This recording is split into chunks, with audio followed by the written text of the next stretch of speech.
Welcome to another episode of Growth Hacker TV. I'm Bronson Taylor, and today I have Vincent Dignan with us. Vincent, thanks for coming on the show. It's beautiful to be here. Yeah, we're excited to have you. Now, Vincent has made quite a name for himself as a growth hacker through his international speaking engagements, his work with startups. He has a growth hacking book that's coming out soon, and his story is full of ups and downs and tricks and tips that we can definitely learn from. So I'm excited to have you on here. The first thing I want to dig into though is a few years ago you were actually on welfare, which is a unique situation to be in, and now to be someone traveling internationally speaking about growth hacking. So walk me through that journey a little bit. What happened? I was unemployed and unemployable, and I had the idea to create something where the writers would be stars instead of musicians. So I thought, well, what would this need to be successful? It would need a lot of writers creating content, and I'd need to understand how to make viral content. So that's what I started learning. I learned where to get traffic, how to write great copy and get that seen. Within 6 months, we had 300,000 visitors a month. Within 1 year, we had 1 million visitors a month. And this is no paid marketing. To this day, I've actually never done any paid marketing. I think if you're starting out, paid traffic is for losers.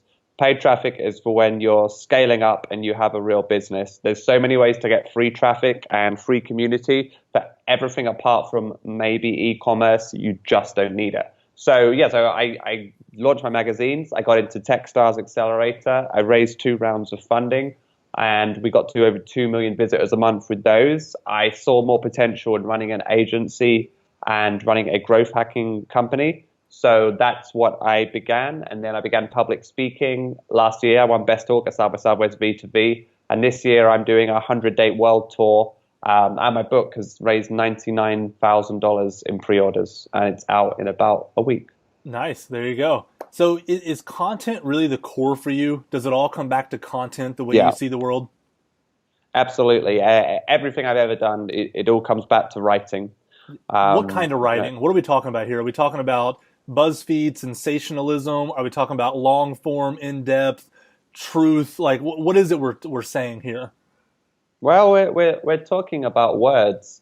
With Planet Ivy, it was overseeing other people's words and then creating great headlines so they'd go viral. With the agency also, like we did a lot of Twitter stuff and some Facebook stuff, and that too is creating great headlines which open the curiosity gap that get people to click through.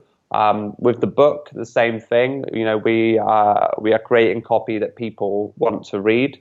And then with my talks, I write things down, then I go and read them out loud. And now as I move towards the information marketing space, yeah, it's been the power of words all the way through. I still think in terms of a marketing device, copy is really underrated. Mm-hmm. No, that's awesome. Um, you have so many projects. You just listed out. I don't know how many. How do you stay productive given all the things that you're currently working on? So I work 2 full days every 24 hours. Um, I get up I get up at 10 a.m. I work. I eat oatmeal. I work. I go for a run. I come back. I have a second slot of work. I eat. I have a third slot of work. I have a nap at 5:30 p.m. Then I get up at 6 o'clock, and it's like a brand new day. And then I work till 2 a.m. Yeah, So yeah. So I always have 8 hours sleep, but the trick is to do 2 work days in one. gotcha. So how many years do you think you can keep that up for? When do you crash and burn? What year? I crash and burn fairly regularly every 3, 4, 5 weeks or so. Uh, And in that time, I do reading and learning. People say I'm too busy to learn, and I really feel like that's true. But when you're burnt out, you can't do anything. So that's the time to stack up your webinars and your reading where you can learn and take the odd note. So mhm. that's how burnout slots into that. And eventually you get bored of being burnt out and reading, and then you're back to working. Yeah. Now, if someone's just starting out, trying to learn about traffic, Yep. growth hacking, that kind of stuff, do you think the key is to focus on content, copywriting, that kind of stuff? or do you think there's a better in to learning this world? I think whatever you're doing, copywriting is really, really essential in marketing. Like if you want to do anything technical, you'd have to be able to learn how to code. But yeah, being able to copyright is great. Basically, you could do just about anything if you study the works of Dan Kennedy. He is just phenomenal in terms of coaching, selling, copywriting, marketing. I've discovered him recently. He is better than anything I've ever read. If you really study what he did and duplicate it, you could literally, in a month of reading, go out and start an agency, which would probably be better than most. I mean, most marketing agencies are terrible. You would have incredible insight into how to improve companies. So yeah, my advice would be to study Dan Kennedy if they were starting out. No, he's one of the heroes of copywriting for a reason, for sure. Yeah. In your talks that you give, I've seen some of the online videos on YouTube, and you kind of rapid fire go through hacks that people can use. You go through tools that people can use to get traffic or learn from the visitors or whatever. Share some of those with us. What are some of the hacks or tools that you're currently top of mind in your world? My all-time favorite is Audience. That's Audience with an S. This has a great search capability for basically everyone on Twitter and Instagram. So you just tap in your keywords, so founder, entrepreneur, musician, drummer, whatever it is, and it will bring up all of those people on both those platforms. So you can then start to reach out to those people, follow them. If they're influencers, you can start to build relationships with them. But that's just a very easy way of getting in front of a ton of influencers or customers pretty much overnight without paying, because Twitter and Instagram, it's not like Facebook where everything's pay to play. They're both very open platforms. Secondly, Charlie, if you have someone's email address, you can find all the public information about them on the internet. So every blog post, all their company news, all their LinkedIn. So for when you have a meeting with someone, you can say, hey, I love the Pittsburgh Steelers. And they're like, what? That's my team. We should definitely work together. And I'd be like, yes, what a coincidence. But I don't really like the Pittsburgh Steelers. I just thought that they did. That's also good for dates. When you get your Tinder date, you ask for a calendar invite and then find out what they like. Email Hunter is a major secret source. You go on that site, type in any company's website, and it will find you all the public email addresses of people who work there. So a lot of my friends who run businesses with cold email scraping copywriting, they have their virtual assistants in Philippines. They'll hand them a list of LinkedIn or LinkedIn search terms, and their virtual assistants just click through the sites using the Google Chrome extension and grab the emails and then bring them back to them. That's a major way. Cold emailing is incredibly rife in San Francisco. On the very edges of the Can Spam Act, but it's just incredible. I mean, if you dare to put your email address on AngelList or Crunchbase, you're going to have a bad time with cold emails. They just never stop since I was in Techstars, like raising money with an AngelList. That would be the third tool. The fourth tool, Rebump. When you start a company, you're generally lower in the power balance than whoever it is you email. So if you email someone, they may not get back to you. So Rebump is a Gmail tool. If you email someone and they don't reply, Rebump will email them every 4 days forever. So you're guaranteed to get that response. So that's a really awesome tool. What else is there? Startuplister.com is a cool way of getting in front of a lot of early influencers and getting a lot of good backlinks to your site as well. Yeah, that's awesome. I actually use some of those tools. I use Email Hunter probably every week, if not every day. And actually, they just changed the name up yesterday to Hunter. I don't know why he dropped the email. I don't know why. And now their logo's a fox. So nice. Maybe he's positioning himself for something bigger than email. That's my guess, but I don't know. You're kind of at the cutting edge of growth hacking and growth. What are the trends that you see in the next, few years, the next 5 years? Where's this all going? Are we going to reach a point where people are blind to content, or are they going to want it more? Are we going to reach a place where cold email dies because everyone stops dealing with it because they're overloaded? What happens next? You know what I mean? Sure. I think growth hacking is going to become more mainstream. It's going to be more integrated into traditional marketing. And I really believe that internet marketing and selling information is going to be an incredibly large niche. If you think about Tai Lopez, he is the only internet marketer to come anywhere near the mainstream. So, Tony Robbins is a performance coach, but in terms of like an internet marketer selling information, they're popping up everywhere. They are all in these Facebook groups, these six-figure coaches. If you do what they say, you will earn six figures. Now, 80% of people won't do anything, no matter what information they get. But it's very straightforward. People have such blind spots that any coach can point them out. So coaching, internet marketing, it's going to grow in this space massively. New growth hacks will be found, but ultimately the act of selling information will empower millions and millions of people out of poverty. It will cross to the mainstream with more creative people doing something similar. And we've kind of seen it with the rise of Patreon. That's not quite internet marketing in the selling information traditional sense. It's more of a donation and kind of informational service as a service model. But yeah, I'm a big believer in internet marketing is something that's going to be massive in the future. It's such an incredible business model. The margins are so high. The appetite's so high. I've been hearing coaching and niches like that are the fastest growing in the world now. So I really see a lot of people going that way. I also see a backlash so you've already started to see in equity crowdfunding that there's been no exits. No exits. A couple in the funding room, but like in the UK, we have, I won't say names, but there's not been many exits. So people would be like, this startup thing is not working. Likewise, all the people who've been trying to build the next WhatsApp, there haven't been that many big exits. And to a certain extent, it's good if you can raise some money and have some fun. But I really see a new generation of entrepreneurs creating revenue-generating businesses, because it will just be a generation of jaded people who eventually go, our startups didn't work.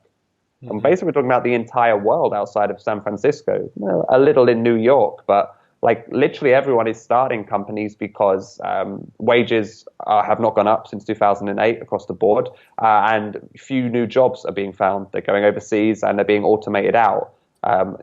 Customer service jobs and stuff, but not so you're saying worldwide that startups will become things to make money, not things to exit, because it's going to be real meat and potatoes. This is how I feed my family, not I got a bunch of investors and I need to have a unicorn.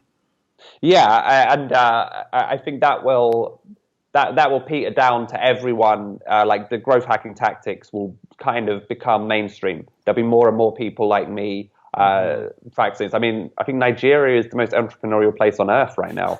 Probably. Smartphone growth in Africa has meant people who don't even speak the same language are exchanging money through their phones. It's a massive sea change, and people are going to get fed up of having raised $2 million and only taking home $30,000 a year. Yeah. And not getting the exit, Yeah, and you think about it, like, these funded companies are using growth hacking to try to get an exit. But imagine what happens when a small startup that's focused on revenue implements a couple growth hacks.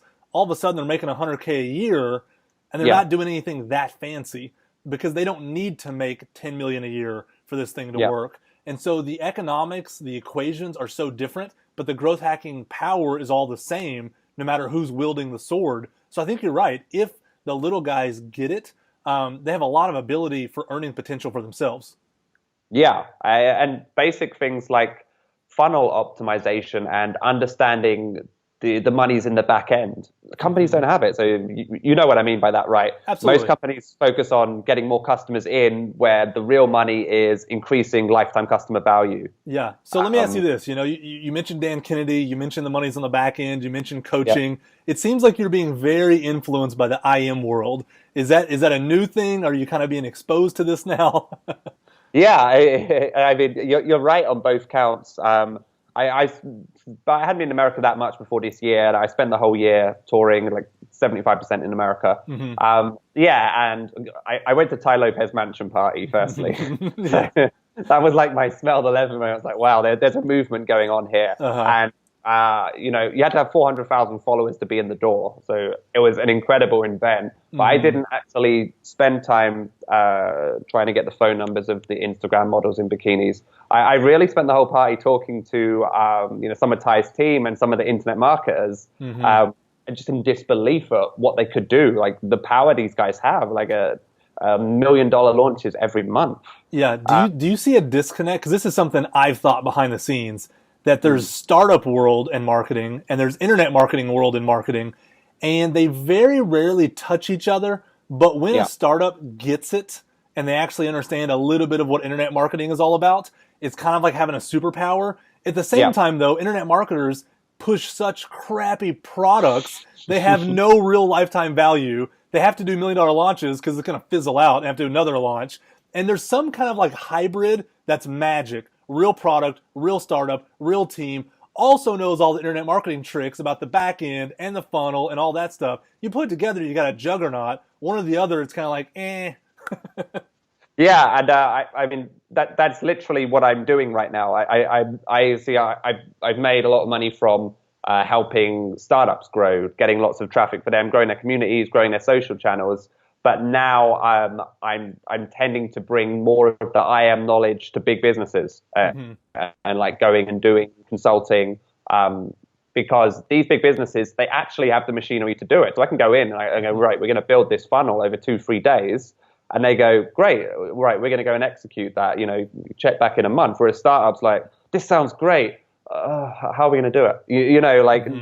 When a big company has someone who can come in and can give them IM, strategies on top of growth hacking strategies, it's phenomenally powerful. Yeah, and it was only like in being in LA a lot like this year that I realized what was going on with it. And that's the thing; it's at the start of its journey. Yeah.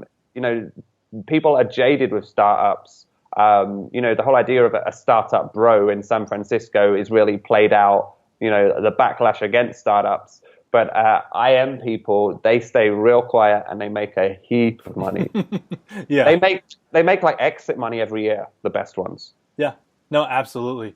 It's interesting. I never thought about this, but growth hacking is almost the name for when like big businesses understand IM a little bit. It's almost like it's okay to like integrate growth hacking, even though they wouldn't say, I want to integrate internet marketing best practices. It's almost like it's the Trojan horse for a lot of new ideas. They're okay with growth hacking. Maybe that's wrong. I don't know. It just seems that way. Yeah, growth hacking, like especially the stuff I know, a lot of big companies are scared to bring on. They kind of like the entertainment value, but there's so much stuff that goes towards grey hat. Bear in mind, this isn't the stuff I even really mention in my talks. Not because I'm not providing value, but just because most people and almost off the backs of spam. And I tell people this in my talks, but they still, people have a very fixed mindset about how business should be, where the great startups just trample all over everyone else's dreams. Airbnb, Uber, whatever, Facebook's privacy. They change the world around them rather than trying to change for the world. Yeah, no, absolutely. What do you see a lot of people doing growth hacking, trying to do what you do, the labels thrown around, Yeah. What do people get wrong in growth hacking? What is it that people are doing that you're just like, this is insane. It makes no sense.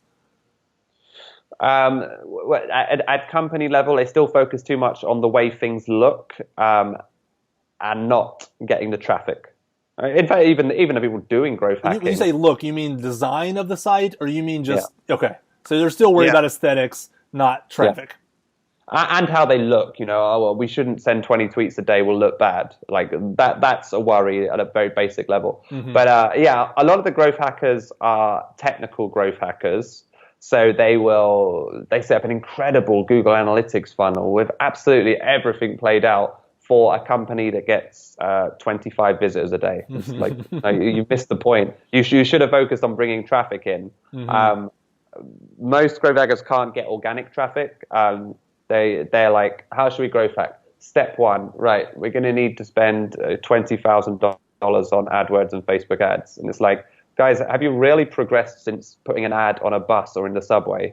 You know, it's more measurable now, but you kind of miss the point if you don't do something like, secret sauce and growth hacking can be anything. It can be, getting a big influencer to come on your board and consistently post about you. It's really as broad as ideas. And growth hacking, to me, it just means having a secret sauce, a competitive advantage. It's a very broad term.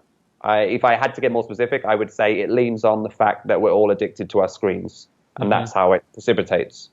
Yeah, no, for sure. You talk about getting organic traffic. Don't focus on optimizing the funnel if you're getting 25 visitors a day. And you talked earlier about content. You know how to get traffic. You were getting tons of visitors a month. Walk us through that. Like, what should they actually do? Is it put up a blog and write sensational headlines? Is it tweeting 30 times a day? Like, someone watching this, the complaint I'm going to get is they're going to say, okay, what should I do? Like, you gave me some high level, you had a nice talk with Vincent. What should I do after watching this? And what's your answer to that? Well, firstly, the age of blogging is dead. The age where you would put writing on a website and get traffic from Facebook, Twitter, and Google has gone. Twitter, no one looks at the home feed. They still check their interactions, but no one looks at the home feed, so that traffic's just dipped month on month. Google is harder than ever to rank. There's more content, and Facebook hate external links and will block them versus all other content. So let's say you're a B2B company looking for coaching clients. My solution would be build a Facebook group. Let's say you want to build a community pre-launch for a product. Build a Facebook group. I guess the number one piece of advice I give to companies, freelancers, entrepreneurs right now, build a Facebook group. Facebook are massively pushing it because it's the only area of Facebook where you meet people outside of your own network. And Facebook's one job is to, eat Twitter's lunch. So Facebook groups show up in a lot of people's feeds. You can add all of your friends into a group in one day. So that group has 1,500 people in it in the first day. They don't get to say yes or no like they do a Facebook page. So straight away, that group has a lot of eyeballs. And they still have to be relevant eyeballs, but you can still have a few people who fill out the group at the very start. Then you need to post three times a day into that group of relevant content. If you don't know what to post, go on Reddit, look at your subreddit for most upvotes of all time, and then cut those into about 700 word articles or 500 word articles. Post 3 of those a day. That's outrageous value. Then you'll start getting engagement in the group. Tell people in the group not to do external links or their posts won't get shown to a lot of people. And then you start to get a community around your idea, and then you'll have people who will want to buy your stuff when it comes out, will want to help you when you have an AdWords problem or whatever it is. We've grown Traffic and Copy, our Facebook group for, I do the posts about traffic. My friend Charlie does all the posts about copywriting. 0 to 6,600 people in 3 months. That's a big asset to spend 0 time on, and it's a completely part-time project. Me and Charlie are both working on 2 or 3 other companies each. It's just something we oversee, but now we have 1,000 true fans for our launches. I wanted to have some fun and do an event about Harambe the gorilla, brutally shot dead in Cincinnati Zoo. So I just created a Kickstarter, put a link in my group, and sold $5,000 worth of tickets. So when you have that community, you can start to do fun things with it. So whether you're B2B and you just want customer feedback, or whether you're looking to create a 6-figure coaching business, a Facebook group is how you enroll people, and because of reciprocity that you give out a lot of value, people will keep coming back. So for virtually every company starting out on day one, have a Facebook group. No, that's exactly what I was looking for. What do we do with this insights? That's awesome. All right, this has been an incredible interview. I got 2 final questions here. It's the 2 questions I always end with.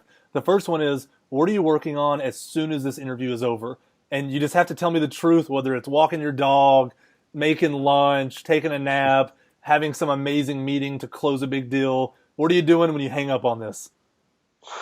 My parents just cooked me dinner, so I'm going to eat that. Then I think I have a coaching call with someone, and I gave a talk on crowdfunding this morning, so my inbox is blown up with people looking for slides, so I'm going to have to reply to those. I will read some Jay Abraham stuff. I got a new one of his sort of things that I'm really excited about. Yeah, and then I don't know, I might pet my cat. Um, yeah, stay up till 2 a.m. really. Yeah, for You your know, second work day, and then do it all yeah. again tomorrow. I woke up about 5 minutes before this call. Perfect. It's like half six now. All right, final question. What is the best advice you have for any startup that's trying to grow? Maybe it's something you've already said, maybe it's Right. something new. Great question. Yeah, read. I guess Dan Kennedy's more revenue stuff. Well, they're Um, trying to grow revenue too. I mean, it's relevant. I could give many growth hacks. Building a Facebook group on a practical level, audience for finding influencers. But honestly, I would. Dexter Abraham has a website called Note Taking Nerd, where he Russell Brunson has I think a 20 CD set on how to build a funnel. You don't have time to do it, let alone that may not be the right one for you. So Dexter Abraham, he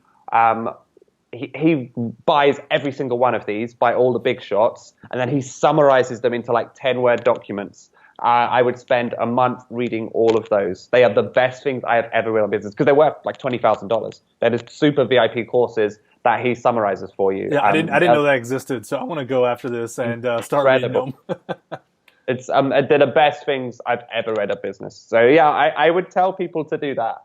And it's shocking the things you learn. Like a lot of people are shocked by what I say in my things. They're not shocked because it annoys them. They're shocked because it's true, but it's kind of amoral, if that makes sense. Mm-hmm. The way people actually are versus how we want them to be. We want to think well of people. We want to think high-minded of people, but the realities of people are disgraceful. And people. I say we end on that high note. No, but seriously, Vincent, it's been great having you on here. It's definitely an episode that I think a lot of people are going to watch and listen to and love. So thank you again for coming on Growth Hacker TV. Cool. Well, if anyone's listening, hit me up in the Traffic and Copy group. You'll get a lot of cool stuff on Facebook. Awesome. Thanks again.